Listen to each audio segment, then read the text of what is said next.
मनोहर सरकार तरक्की अपार। पानीपत में पहली बार राज्य स्तरीय तीज महोत्सव कार्यक्रम का आयोजन किया गया, जिसमें सीएम मनोहर लाल ने शिरकत की और इस दौरान सीएम ने महिलाओं को झूला झुलाया और इसके बाद प्रदर्शनी का अवलोकन भी किया। आपको बता दें कि करीब 25,000 महिलाओं को तीज पर देने के लिए कौथली तैयार कराई गई थी। देखिए हमारी ये खास रिपोर्ट। पानीपत में तीज महोत्सव की धूम।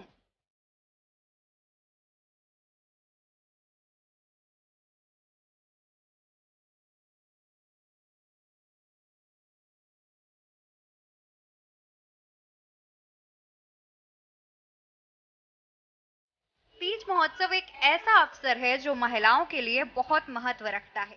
इस बार इस महोत्सव को मनोहर लाल सरकार ने राज्य स्तर पर भव्य तरीके से मनाया। आपको बता दें कि पानीपत के श्री गुरु तेग बहादुर हुड्डा मैदान में तीज महोत्सव मनाया गया।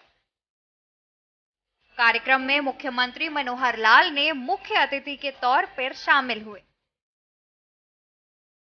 उन्होंने उन 101 महिलाओं को सम्मानित किया जिन्होंने विभिन्न क्षेत्रों में अपनी असाधारण छाप छोड़ी है। सीएम मनोहर लाल ने दी तीज की बधाई। मुख्यमंत्री मनोहर लाल ने प्रदेश के लोगों को हरियाली तीज की बधाई देते हुए लोगों के सुखी स्वास्थ्य जीवन की कामना की। मुख्यमंत्री ने कहा कि सावन माह को पवित्र माह माना गया है। इस त्योहार को खाने पीने और खुशियों का प्रतीक माना जाता है। उन्होंने मातृत्व शक्ति से आह्वान किया कि वो संस्कृति की धरोहर को सहेज कर रखें। भाइयों बहनों, तीज त्योहार के समय हम लोग हरियाली के लिए स्वयं भी प्रयत्न करते हैं। जगह जगह मैदान में, जगह जगह हमारे खेतों में, हमारे स्कूलों में, हमारे सार्वजनिक स्थानों पर पेड़ लगाने का बहुत बड़ा हम काम करते हैं। और पेड़ लगाने से भी जैसा ये एक प्रदूषण की बात कही गई है उसको समाप्त करना है, जैसा ये ग्लोबल वार्मिंग की बात कही गई है उसको ठीक करना है। तो ये पेड़ लगाना, ऑक्सीजन बनाना एक बहुत बड़ा काम इन दिनों में हम करते हैं। और मुझे लगता है कि हम सबको संकल्प लेना चाहिए कि हर व्यक्ति साल में एक बार किसी अच्छे प्रसंग पर, चाहे हमारा कोई जन्मदिन का अवसर आ जाए, चाहे हमारी और किसी प्रकार की कोई वर्षगांठ आ जाए, हमको जीवन में वर्ष भर में एक पेड़ लगाना चाहिए। सारे जीवन में 10, 20, 30 अगर हमने पेड़ बढ़ा दिए, बहुत बड़ा प्रकृति के साथ एक प्रकार का हम सम्मान करेंगे और मानवता के साथ न्याय होगा। कार्यक्रम में 4 चांद लगाने के लिए आयोजन स्थल पर एक भव्य पंडाल लगाया गया, जिसके अगल बगल 101 झूले भी लगाए गए। कार्यक्रम में प्रदेश के विभिन्न स्वयं सहायता समूहों द्वारा एक भव्य प्रदर्शनी भी लगाई गई। इस दौरान मुख्यमंत्री मनोहर लाल ने महिलाओं को झूला झुलाया। बता दें कि यहाँ केवल महिलाओं और लड़कियों को प्रवेश दिया गया। वहीं प्रशासन और पुलिस ने सुरक्षा और व्यवस्था के पुख्ता इंतजाम किए थे। जिला स्तर पर बनाया जाएगा कोटा केबिन।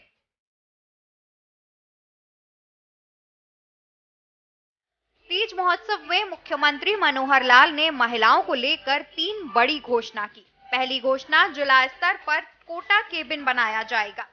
यह एक तरह से साझा बाजार का रूप होगा। यहाँ स्वयं सहायता समूह अपना प्रोडक्ट शामिल कर सकेंगे। मांग बढ़ने पर इनकी संख्या बढ़ाई जा सकती है। प्रदेश में फिलहाल जिला स्तर 1 कोटा केबिन बनाया जाएगा। हमने विचार किया कि जितने शहर हैं, अभी केवल जिला केंद्रों के बाद फिर सब डिवीजन हेडक्वार्टर, बाद में ब्लॉक हेडक्वार्टर, धीरे धीरे एक एक स्टेप में चलेंगे। सभी जिला केंद्रों पर मैंने एक निर्देश दिया है अपने डिपार्टमेंट्स को कि वहां 50 से लेके 100 कोटा कैबिन का एक स्ट्रक्चर बनवाएं। और जो बहनें हमारी ये जो अपना उत्पाद बनाती हैं, अपना उत्पाद जो बना हुआ है उसी सेल्फ हेल्प ग्रुप को ये सुविधा मिलेगी। बाजार से खरीद के ला के उसको बेचने की सुविधा नहीं मिलेगी। ऐसे सेल्फ हेल्प रजिस्टर्ड ग्रुप वो वहां प्रतिदिन के हिसाब से उन कोटा केबिन्स को बुक करा सकती हैं और जा करके अपना सामान बिक्री के लिए दिन भर रख सकती हैं। ये होगा एक साझा बाजार। साझा बाजार की ये कल्पना की गई है। आवश्यकता पड़ने पर डिमांड ज्यादा होने पर इसकी संख्या बढ़ाई भी जा सकती है। कम से कम एक हाट जैसे होते हैं साप्ताहिक हाट, ऐसा वो साझा बाजार हमारी सेल्फ हेल्प ग्रुप को बहनों के लिए और एक सुविधा ये उनकी हम दे रहे हैं। विवाह शगुन योजना की राशि बढ़ी। मुख्यमंत्री मनोहर लाल ने दूसरी बड़ी घोषणा की विवाह शगुन योजना की। बता दें कि पहले विवाह शगुन में 31,000 रुपए दिए जाते थे। मुख्यमंत्री ने इसे बढ़ाकर 41,000 करने का फैसला लिया। ये जो मुख्यमंत्री विवाह शगुन योजना या और अन्य प्रकार की जो शगुन योजनाएं चलती हैं, इसमें भी 31,000 रुपए से लेकर के अलग अलग वर्गों के लिए 71,000 रुपया ये उसके अंदर दिया जाता है। तो जो ऐसा वर्ग है जिसको सबसे कम पैसा भी 31,000 रुपया बहनों के विवाह के लिए मिलता है, उसको मैं आज, क्योंकि थोड़ा मुझे लगता अंतर ज्यादा है, तो 31,000 रुपए की राशि को मैं 41,000 रुपया करता हूं ताकि अंतर थोड़ा कम हो जाएगा। तीसरी बड़ी घोषणा महिलाओं का डिग्री कॉलेज बनाने की रही। उन्होंने कहा कि महिला डिग्री कॉलेज लेने वाली संस्थाओं को एकदम से इसकी प्रमोशन दी जाएगी। इसमें किसी प्रकार की दिक्कत या परेशानी नहीं आने दी जाएगी। उन्होंने कहा कि एक लड़की के शिक्षित होने पर 2 परिवार शिक्षित होते हैं। परिवार निर्माण में पुरुषों से अधिक महिलाओं की भागीदारी होती है। जैसा बेटी बचाओ बेटी पढ़ाओ की बात हमने की, यह प्रदेश एक समय था बेटी मारने वाला प्रदेश माना जाता था, लेकिन मैं धन्यवाद करता हूं प्रधानमंत्री जी ने इस प्रदेश में अलग जगाई। जो 871 उस समय हमारा जेंडर रेशो हो गया था महिला और पुरुष का, वो आज बढ़कर के 927 हो गया। भाई बहनों, 927 हो गया। बहुत बड़ा अंतर एक उसमें आया है। महिलाओं के सशक्तिकरण के लिए हमने बहुत से कार्य किए हैं, चाहे वो शिक्षा क्षेत्र हो, चाहे वो राजनीतिक क्षेत्र हो। हमने पंचायतों में 50% महिलाओं का प्रतिनिधित्व तय कर दिया है कि हमारे प्रतिनिधि पंचायती राज में जितने पुरुष होंगे उतनी महिलाएं भी होंगी।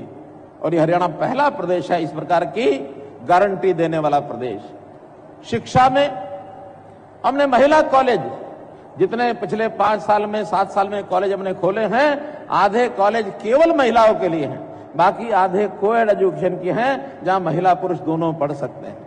एक प्रकार से महिलाओं को पढ़ने का अवसर और ज्यादा बढ़ गया है। और कभी कभी तो मुझे भी हैरानी होती है, जब कभी पुरस्कार वितरण के कार्यक्रम स्कूल में, कॉलेज में, यूनिवर्सिटी में होते हैं, तो मैं देखता हूं उस प्रथम लाइन में जो टॉप करते हैं उसमें 80% छात्राएं होती हैं, मात्र 20% लड़के रह गए। अच्छी बात भी है, थोड़ी चिंता की बात भी है।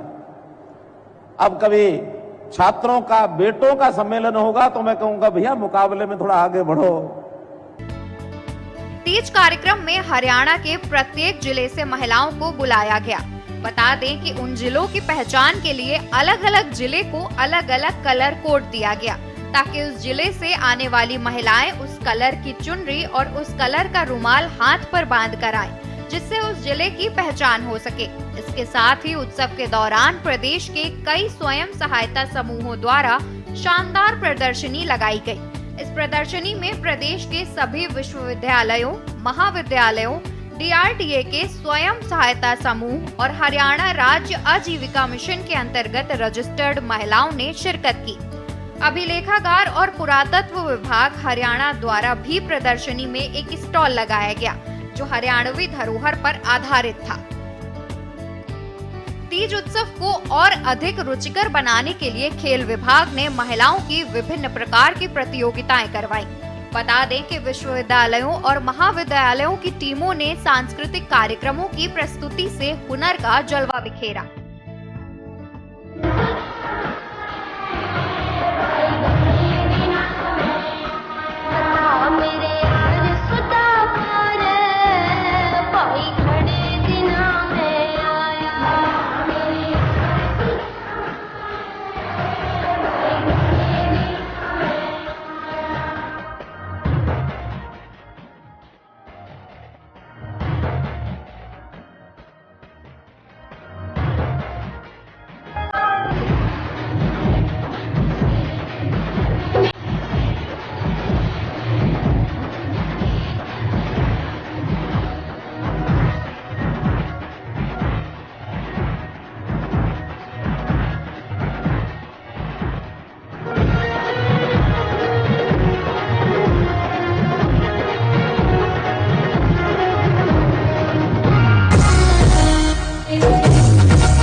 झूलने के लिए 101 झूलों के साथ पारंपरिक पकवान के स्टॉल लगाए गए।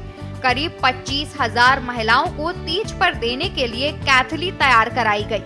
सम्मानित होने वाली महिलाओं के बैठने की अलग से व्यवस्था की गई थी। वहीं प्रदेश भर में महिलाओं को आयोजन स्थल पर लाने के लिए करीब 500 बसों को लगाया गया। फंड 56 करोड़ रुपया इसमें हमने दिया है। सामूहिक निवेश फंड के लिए 285 करोड़ रुपए का अलॉटमेंट किया है। बैंक क्रेडिट लिंकेज के लिए 880 करोड़ रुपए का इनको जो एक सुविधा दी गई है। और जो रिवॉल्विंग फंड ये सिर्फ 10,000 रुपए जो होता था उसने डबल करके 20,000 करोड़ रुपया ये इनके लिए रिवॉल्विंग फंड कर दिया है। 5 लाख रुपए तक का जो ऋण है उसकी स्टाम्प शुल्क से छूट दी गई है। ये भी एक चीज जो है इनके लिए हमने आयोजित की है। भाइयों बहनों, हमारी ये जो सेल्फ हेल्प ग्रुप है इन्होंने बहुत बड़ा योगदान आवश्यकता पड़ने पर किया है। जैसा हम देखते हैं कोविड-19 में जब मास्क की जरूरत पड़ी, प्रधानमंत्री जी ने आह्वान किया हर किसी को मास्क अपने मुंह पर लगाना है। हमारी चिंता ये हो गई कि इतने मास्क एक साथ आएंगे कहां से। तब ये विचार आया कि हमारी सेल्फ हेल्प ग्रुप में की बहनें जो सिलाई का काम करती हैं उन सबके जिम्मे हमने लगाया कि आप जितने ज्यादा मास्क बना सकते बनाइए। और मुझे प्रसन्नता इस बात की, थोड़े दिनों में ही ये जो हमारे सेल्फ हेल्प ग्रुप हैं इन्होंने मास्क बनाने का काम अपने हाथ में लिया और उसको हरियाणा की जो आवश्यकता उसकी पूर्ति कर दी। बहुत बड़ा काम इन्होंने किया। हरे रंग की कुर्सियां लगाई गईं। समारोह स्थल पर अलग से उद्घोषणा कक्ष, पुलिस पोस्ट, कंट्रोल और रिसेप्शन स्थापित किया गया। कार्यक्रम स्थल पर 20,000 से ज्यादा हरे रंग की कुर्सी लगाई गई। साथ ही पेयजल का विशेष प्रबंध किया गया। कार्यक्रम स्थल पर स्वास्थ्य और आयुष विभाग के शिविर में महिलाओं के स्वास्थ्य की जांच भी की गई। स्पेशल डेस्क, के न्यूज इंडिया।